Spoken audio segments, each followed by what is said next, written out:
سلام به همه دوستان و همراهان عزیز. میخوام بهتون چند تا نکته فوق‌العاده خوب در مورد ریزش مو بهتون یاد بدم. اینکه چه کار کنید موهاتون به این راحتی نریزه و موهای قوی و سالم داشته باشین. اولین کار اینه که وقتی که استحمام میکنید باید مواظب موهاتون باشید و برای شستشوی موهاتون حتما بشینید و موهاتون رو بشورید و به صورت ایستاده این کار رو انجام ندید. دومین کاری که باید خیلی دقت کنید و انجام بدید استفاده از شامپوهایی که کمترین مواد شیمیایی و آسیبزا رو داره، مثل سولفات، پارابن، و در عوض توی اون شامپوها باید پر از محصولات گیاهی و ویتامینه باشه. سومین کاری که خیلی مهمه و باید انجام داد این که موقع شستشوی موهاتون لطفا از خشونت استفاده نکنید. چرا اینقدر نامهربون برخورد میکنید با موهاتون؟ کمی لطیف باشید، ملایم باشید، شامپو رو بذارید رو سرتون بمونه و به آرومی کف سرتون رو ماساژ بدید.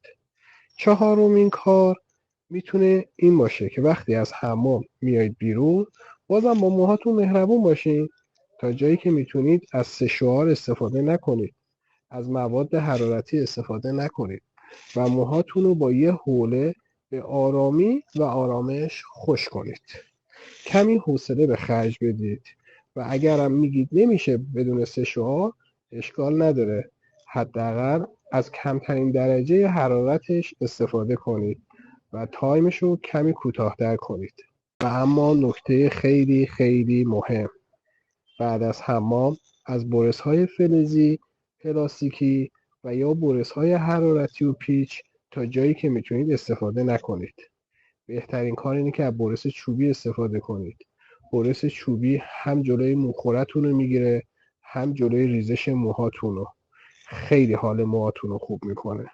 و نکته آخر که خیلی باید بهش توجه کنید و رعایت کنید، استفاده از یه مولتی ویتامین خیلی خوب هستش. روزانه یک عدد قرص مولتی ویتامین و شبها قبل خوابتون یک عدد قرص زینک میل کنید. با من این روش رو 1 ماه انجام بدید و نتیجه رو برام بفرستید. مطمئن باشید خیلی تاثیر چشمگیری میبینید.